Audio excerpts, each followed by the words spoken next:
faith in God, Yes. God takes count of your faith. Yes, he does. And know that the winds may blow whatever they will. But if you have faith in God, even if you're like Peter walking on the water and the wind frightens you so that you take your eyes off the master and begin to sink. Yes, it's there. But if you have faith in God, Yes. God will lift you Yes. in your time of trouble. Yes. Thank you. No matter how well you prepare yourself for life. Yes. The Bible teaches that in this life you will have trouble. Yes, you will. Jairus was a man who was a good father. Yeah.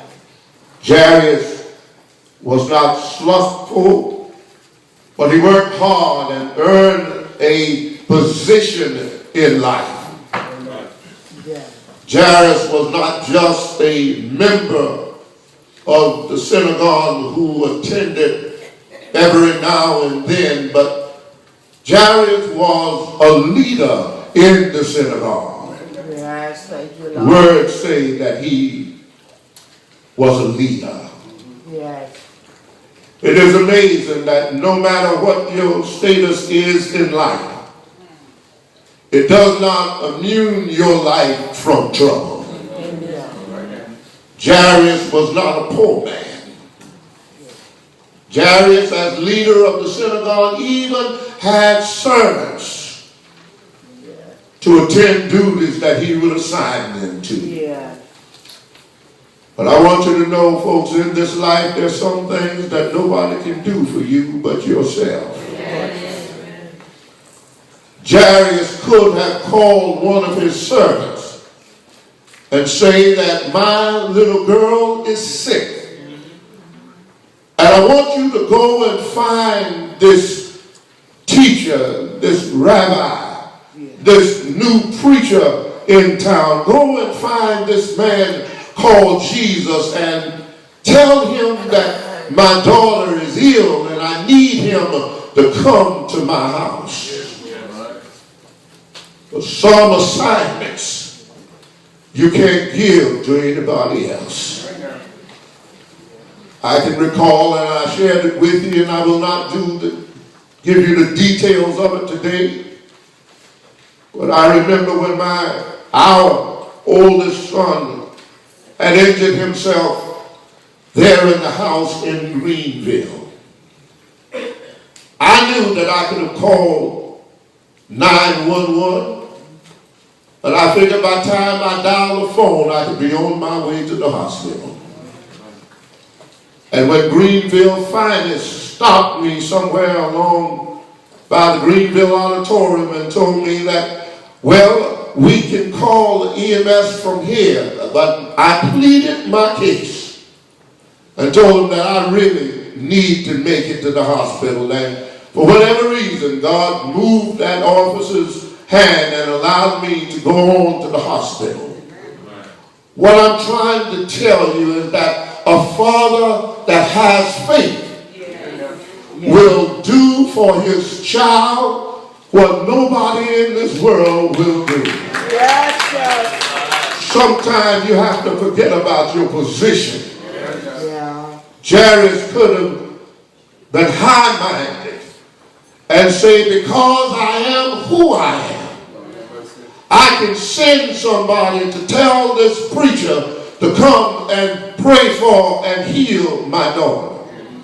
But every now and then you have to lay your position, your pride, your money, your name, your everything aside and say, Father, I stretch my hands to thee. Jairus, in other words, say, my little girl is sick. And I don't have time to send anybody and they come back with the wrong person. I'm going to Jesus for myself. Church of the living God, there are some things that you can't send a messenger to take care of for you. You have to get in touch with the master for yourself. Some things you can't tell others to do for you. I can tell everybody in here to pray for me, and Lord knows I always need the prayer of everybody who will pray for me, but that does not take the place of praying for yourself. Every child of God needs to know how to get in touch with God for themselves. Lord help me here. And when you get in touch with God, you need to remember somebody other than yourself. Don't always go to God just praying that God will help you, but remember that God has others that also need blessing. What can you say if you pray only for your children? What can you say if you pray only for your family? But you have to pray for everybody. I did it a minute ago. The older I get, the more it happens. Every time I hear a silence, I pray. I mean, every time. Since we've been in here, I heard one passage, and I prayed. Because I said, Lord, I don't know where it's going. I don't know whether there's an ambulance, a police car, or fire engine. But I know that it's on because somebody needs your help. And every time I hear one, no matter where I am, every time I hear one, I always whisper a prayer. Every time I meet a flashing light, I always whisper a prayer. Because somebody needs help, and I pray that God will be right there and bless them with what they need. Amen.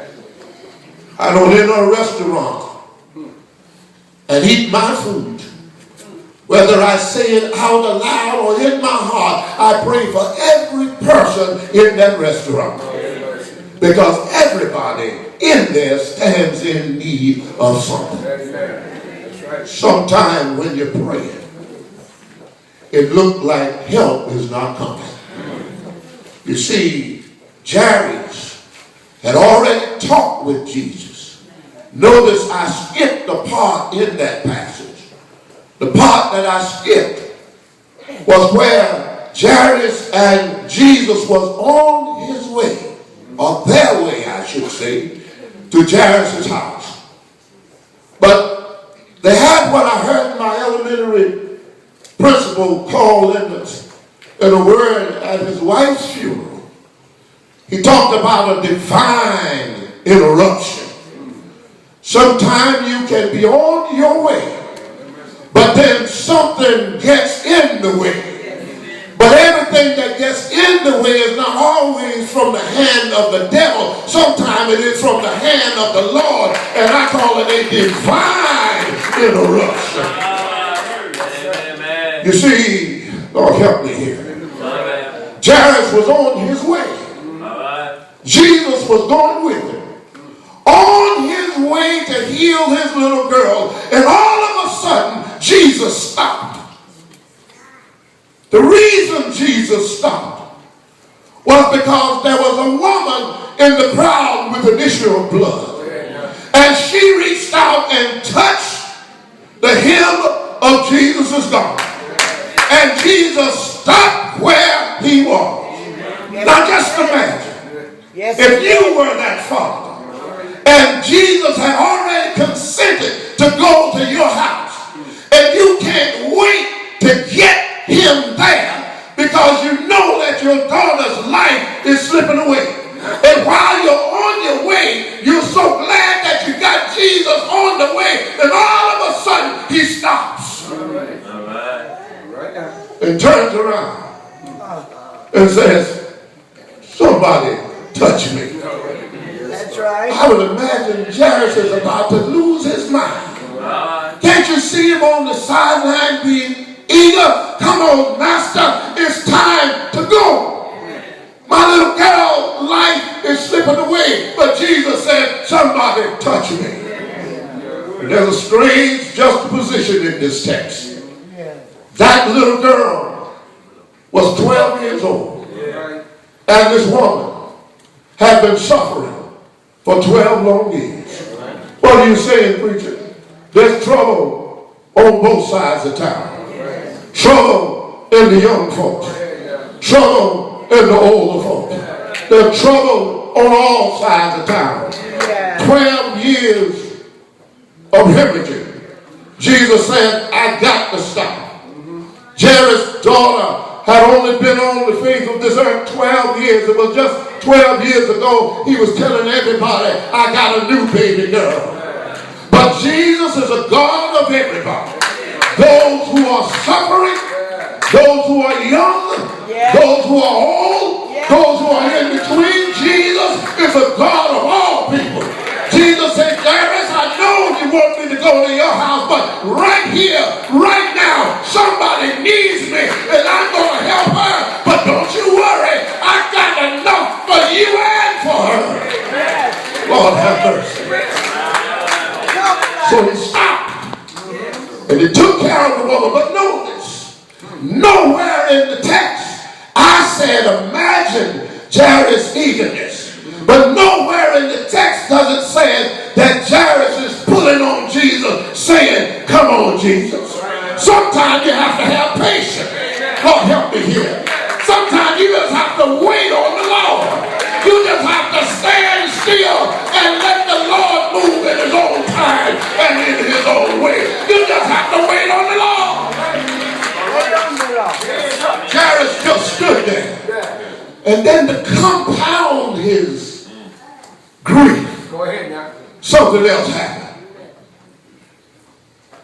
Servant came, said to him quietly, Jairus, no need to trouble the master any longer. Your baby girl is dead. It's amazing, folks. And you know now I'm through. It's amazing. Right now. When you've done all you can do. I used to hear my parents pray like that. So when I've done all you assign to my hands to do. Yes, Lord. And I cannot do no more. Take me by the hand, dear Jesus, and lead me safely home. Jairus said, that's all right, master. I can see him turning the master's hand loose. Says, too late now, Jesus. My little girl is gone. But you know what I see? When Jairus took his hand out of Jesus' hands, Jesus reached down and took Jairus by the hand and said, come on, Jairus, it seems to you that it is too late.